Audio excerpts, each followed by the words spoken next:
Hello, hello, hello, and welcome to the next episode of the Shane Walsh podcast. Thank you so much for all of your lovely messages. The last few weeks have been an absolute whirlwind since we last spoke. And apologies for the absence. Got married and also had the honeymoon. So, back at it now. So, thank you so much for all of your lovely messages.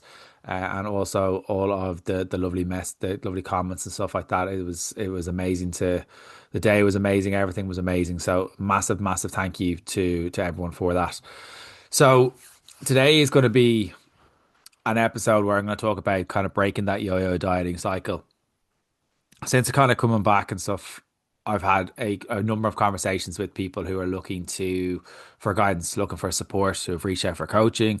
And one of the big things that kind of comes across when I'm talking to people and from 8 years of doing this is a lot of people can think that they're broken, that they are the problem, that they are a failure. And failing is one of those things that it can make us feel that we are the issue when it comes to not being able to stick to something. And what this can look like is if you think about how many Monday mornings have you woken up and told yourself this time is going to be different? How many times have you started afresh, convinced this time would be the week, the month, the year, when you finally got it right? And then life happened. Something throws something, a curve happens, you fell off the wagon in inverted commas, and you blamed yourself completely for it. And here's what I actually want you to know right up front. It wasn't you. It never was you. You're not the issue. A lot of the things that you see out there, the programs, the gimmicks and stuff like that, they're out to get you.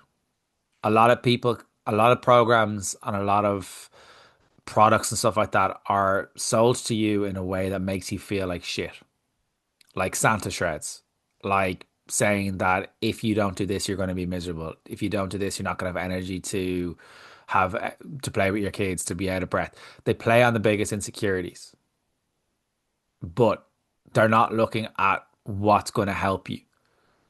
They're just going to give you this generic AI generated plan, which I've seen so many times. I've even used ChatGPT to bring up a meal plan for myself, and I looked through it and scanned through it for 7 days of eating, and I missed one key point. There was no ice cream. So straight away, it was not going to be of benefit for myself because it wasn't going to be. There was foods on it I didn't really enjoy. There was foods I don't really like, but also the biggest important thing, there was no ice cream. So we're going to break down the yo-yo dieting cycle, why it keeps happening, and most importantly, the steps to get you away from it. So I'm going to grab my coffee here and we're going to talk about why you're not broken, but the restrictive diet practice that you've been on is broken and the system is broken. People are out to get your money. That's the big thing. If you're restarting every single Monday, that's 52 times a year that you're restarting. If you're doing that for 10 years, it's a hell of a lot of Mondays to be restarting. And a lot of people can genuinely feel like they've lost count of how many Mondays they've had to restart.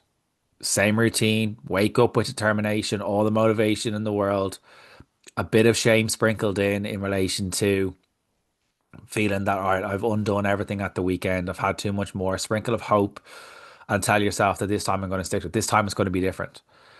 And every single time you don't stick to it, or by Wednesday, you feel that you failed because you've had some ice cream, you've had some biscuits, you've had some crisps. And failed is a word that we need to talk about. It's as if eating food is a test. It's a moral failing. It's a test that you blame yourself for. But food is always going to be there.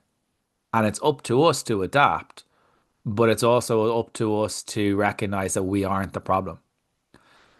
Words that you'll use or sentences that you'll use, I lack discipline. I'm not motivated enough. Other people can do this. Why can't I get my shit together? Or I thought I was broken. But here's actually what's happening.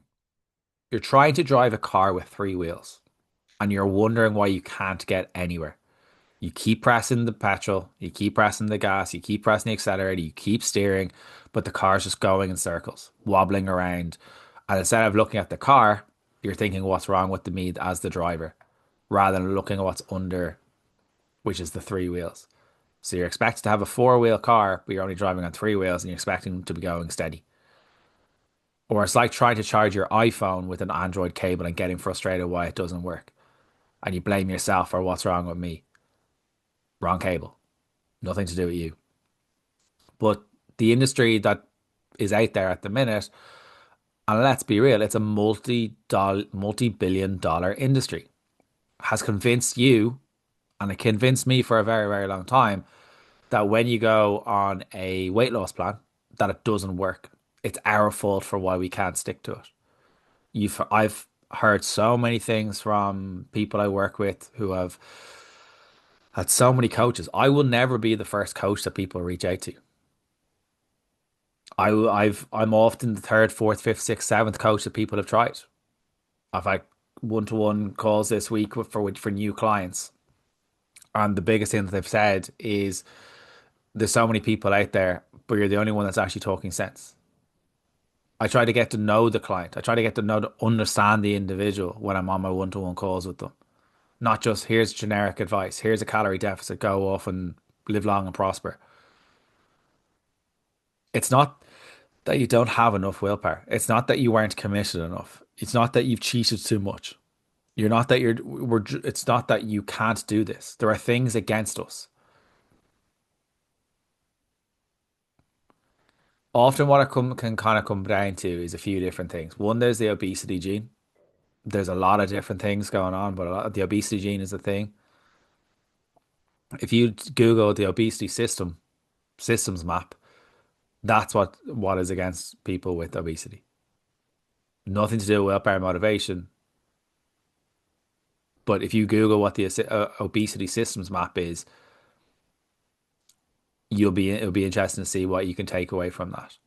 It's nothing to do with willpower discipline. You could look at socioeconomic background. You could also look at trauma, grief, all these kind of different things. Education, financial piece, food environment, all these kind of different things. But you're made out to be the problem. There's three other things that can be also a massive factor, which I think are underrated. Why things are can be a little bit harder for some people. One is body image. It's the bit that people don't like to work through because it's hard. It is hard. But as long as we're trying to change ourselves out of hate, nothing's ever going to change for a long term. It's like building a new house and burning it down before you move in. That's the reality of it. If we have poor body image or we don't like ourselves, we're trying to change ourselves out of hate, it's working on. That's not about loving our body every single moment of the day, that woo woo bullshit that's out there too. It's about recognizing and kind of saying to yourself, "Do you know what? Let's be a little bit centered to self." That doesn't come naturally for us Irish people. That does not come naturally. But what I would say is until that body image piece is in a more neutral position, it's always going to be harder. It's always going to be harder. The second thing that kind of can kind of be against a lot of us is the lack of structure piece. A lot of us will fight against structure, thinking that if I have structure and structure, it doesn't mean be Tupperware Mary. It doesn't mean that. It means having a rough idea of what's going ahead. If you think about when you've done well on what you're trying to do, whether it be restrictive or not restrictive, it's generally when you've had a plan. You kind of roughly know what you're having. You've got stuff out of the freezer or whatever it might be. But it's not having every single meal prepped or every single meal planned. It's just having a rough guide. The chaos is the messy bit that people don't like. But the balance and the moderation is the messy middle that a lot of people don't know how to get to. And the other thing that a lot of people will struggle with is a lot of people have an under eating problem rather than an overeating problem. Overeating generally happens through under eating and through emotions. And if we aren't eating enough during the day, or we're saying to ourselves, I'm going to be good today and eating 700 calories for the day, or doing intermittent fasting and skipping and be at breakfast, and then we're expecting ourselves to survive until the evening, or saving 500 or 600 calories in the evening for the whole evening, and then you're eating more because you're so hungry and you've deprived yourself all day, or being good today, and then I deserve this for doing this. You don't deserve shit. You don't deserve shit. You deserve a hell of a lot more than just this chocolate bar that you've had just for getting through the day. You deserve a hell of a lot more than that. You're worth more than just a chocolate bar. But we need to look at the approaches. Like you've probably tried 1200 calories. You've probably tried, I know this is, I've had a coach before that put me on very low calories when I wanted to do a fitness photo shoot for the wrong reason. If they really cared, they probably wouldn't have allowed me to do it. But they also tried to put me on fat burners, even though my anxiety was through the roof. And I stopped myself taking them. They gave me a lot of supplements that I didn't need at the time. And I was putting my faith in them, but I was also struggling with body dysmorphia. Well, I was white knuckling it for days, living on willpower.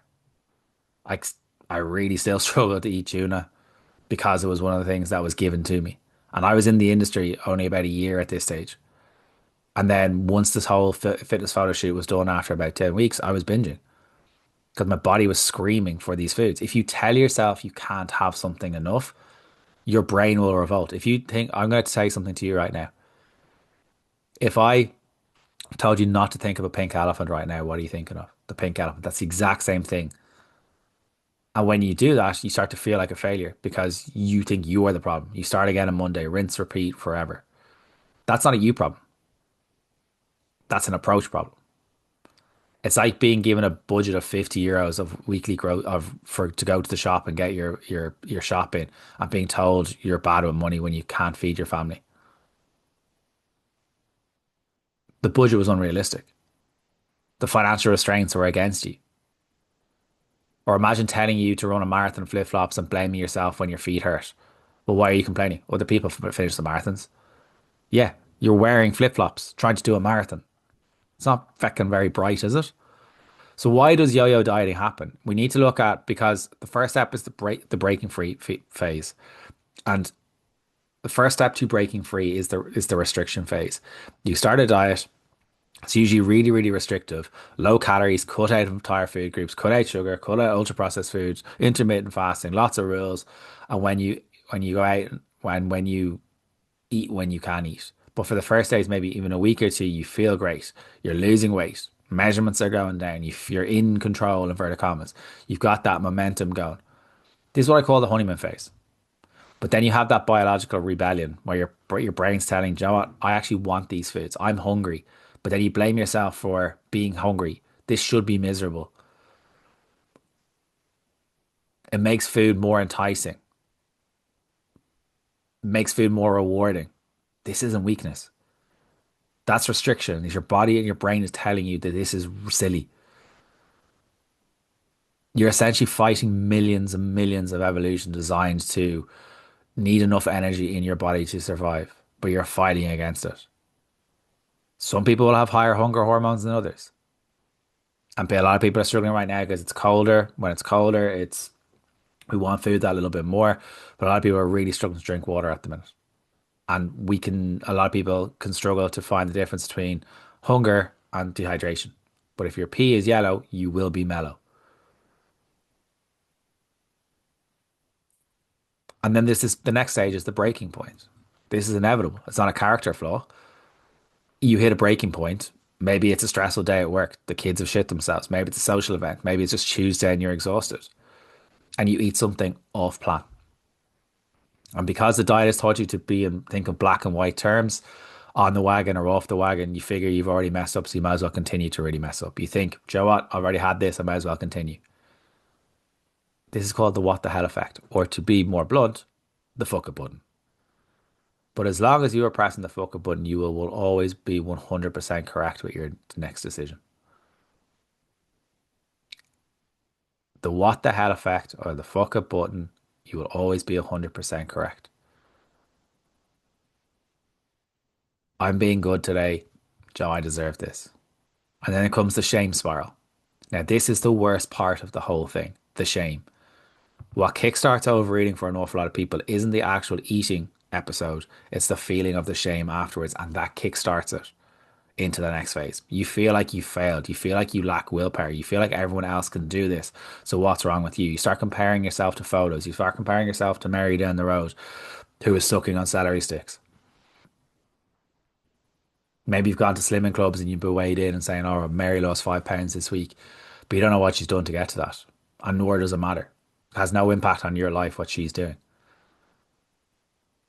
And you feel like you failed because you've overeaten. You feel like you lack willpower. It's more about your body image, feeling that I don't deserve this. I feel that I've overeaten today. I don't deserve to feel good. I don't have good deserve to feel nourished. But what evidence have you got that you don't deserve any of this? You feel like everyone else can do this. So what's wrong with you?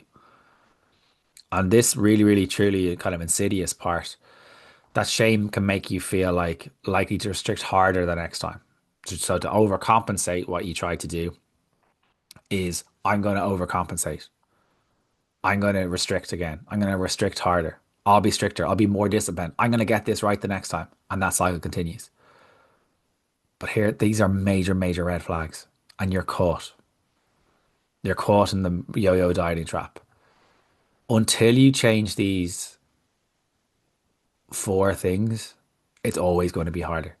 But the number one is the most important. If you're thinking in terms of food, good days, bad days, on plan, off plan, clean eating versus dirty eating, cheating, that's the all or nothing thinking straight away. And until someone gets rid of the all or nothing mindset, it's always going to be harder. It's linked to perfection, it's linked to your body image. Until you can learn, and it's not about that you're never ever going to overeat. It's when you realize your coping mechanisms and have other coping mechanisms to deal with how you feel. If you've never been taught how to drive a car and you crash on the first day, is that a lack of trying or you just didn't have the skill set? If your toddler is trying to walk and they fall flat on their head and they get a cut in their head, is that a lack of trying? No, it's just they haven't got the skill set. It's the exact same thing with this. Red flag number two is the Monday fresh start. If you're consistently finding yourself, I'll start on Monday or I'll start fresh next week, you're caught in that cycle and that needs to break. Until you can stop saying, I need to start a diet every Monday, you're always going to struggle. And that's not a challenge, that's just facts. That's linked to number one, the all or nothing mindset. Number three is extreme restriction by feeling a loss of control.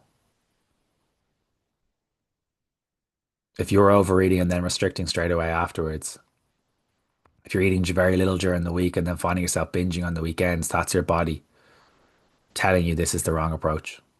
Your brain is telling you, do you know what? This may not be the most smartest idea. A lot of you are very smart individuals. Listen to this. But we can make ourselves feel like that we are stupid and inept for not being able to do this. But it's the approach. Food obsession. You can't stop thinking about food, planning your next meal, or fantasizing about forbidden fruit. That's a sign of restriction. And number five is if you're kind of regaining the same 10 to 20, 30 pounds over and over again, or you've lost 10 pounds on a diet and then you put back 20 back on, that's the yo-yo dieting cycle that needs to break. Not from a lack of trying or lack of willpower. It's not your fault. You're not broken. You're trying the same approach 10, 20, 30 times and it hasn't worked. It's not a you problem. That's a them problem.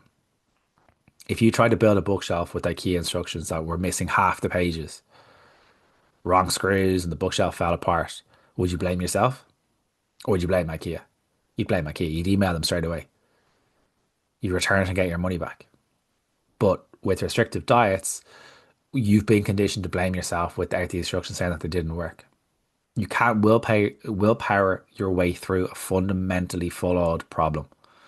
You can't discipline your way out of a biological approach to restriction. You can't motivate yourself past you can't motivate yourself past struggling in life or being overwhelmed. It's like trying to fit a square peg into a round hole and blaming the peg for not being motivated enough. The hole is fucking round. I want you to stop blaming yourself. Stop saying you're trying hard enough. You've restricted enough. You started over enough. The problem was never your willpower. It's always the approach. So restrictive yo-yo dieting doesn't work. What does? Stop restricting. It's easier said than done. I'm completely fully aware of this. The restriction is what causes the yo-yo. A yo-yo will go up and down like a pendulum. But when it stops, that's generally when the changes are going to happen. The extremes are easy. The middle ground is where chaos does not happen. But the chaos, our brains love chaos. It's looking for some, if food is the only mechanism that we have in order to deal with things, if food is the only thing we have to deal with things, and our brain goes, "Do you know what, we're going to be giving up this coping mechanism," our brain goes into fart mode and says, "No, this doesn't make me feel safe. Let's just eat harder. Let's restrict harder." We need to start eating enough. I genuinely mean eating enough. If you go on 12, 13, 1400 calories, it's unlikely to work.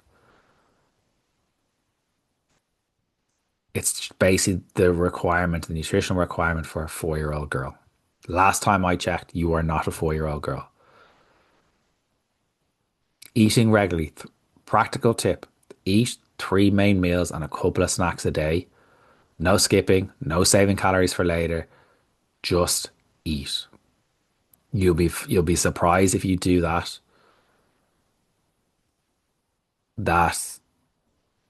or when you do that, that you'll actually probably feel nourished and feel like, oh, I can get this. But your brain will freak out again, saying this should be harder. This should be miserable. We need to make food non-binary. Good food, bad food. Food is not a moral compass. Eating a cookie doesn't make you bad. Eating a salad doesn't make you good. Eating a cookie won't make you gain fat. Eating a salad won't make you lose fat.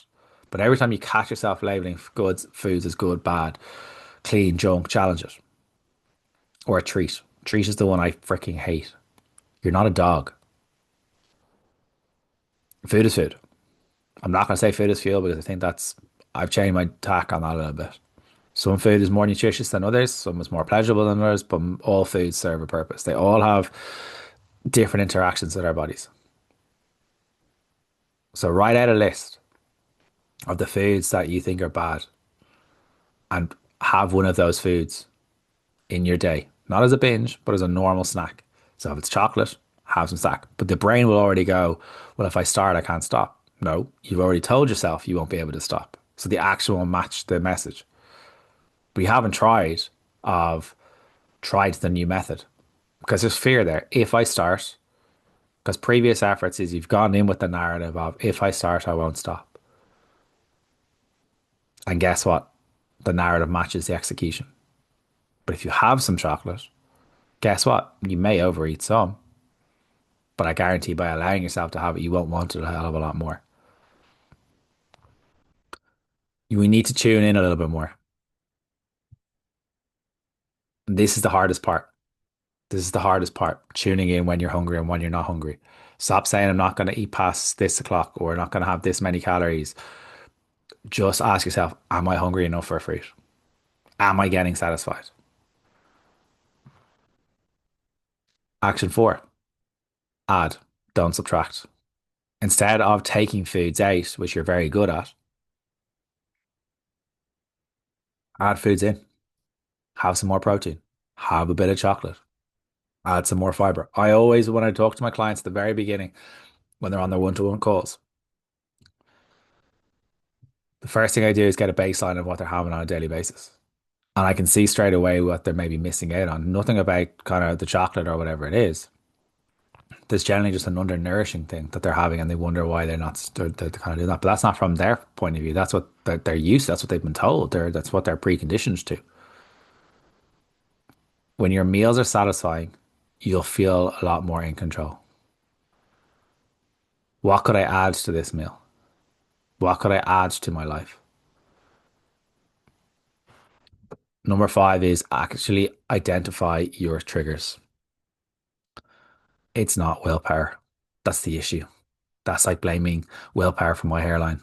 It's a bit fucking stupid. So you're restricting all day, overeating at night. That's restriction, not hunger. Keep a journal. Recognize a pattern. Are you overeating in the evenings? Are you overeating on the weekends? When do you spot the pattern where the eating is happening? Number six, stop weighing yourself daily. The scale cannot tell you if you're healthy. It cannot tell you if you're losing fat. It cannot tell you if you're making progress. It definitely cannot tell you your worth. It measures gravity, But until someone is less emotionally reactive to the weighing scales, no approach is going to work. And that leads into the body image. If your reaction is the scale's gone up, I'm going to overeat. And then the other side of it is if the scales goes down, I deserve this because I've been good. Then you need to work on that. Less time on it. And the only reason a lot of people use the weighing scales is for control. It's not even for checking in, it's for control reasons. But you're not in control. The scales is making the decisions for you. You set yourself, all right, I'm doing, if this is what happens, if this is the result, or this is the number I see, this is what I'm going to do afterwards. Get support. You didn't get into this cycle alone. Diet culture has unfortunately been shouting at your entire life. You don't need to go it alone either. Find someone who practices these things. Join a community of people. Work on yourself. If your kid or whoever else is was struggling with this, you would do anything possible to get them help. Contact someone, reach out to someone, talk to a mental health professional. It's really, really important that you do.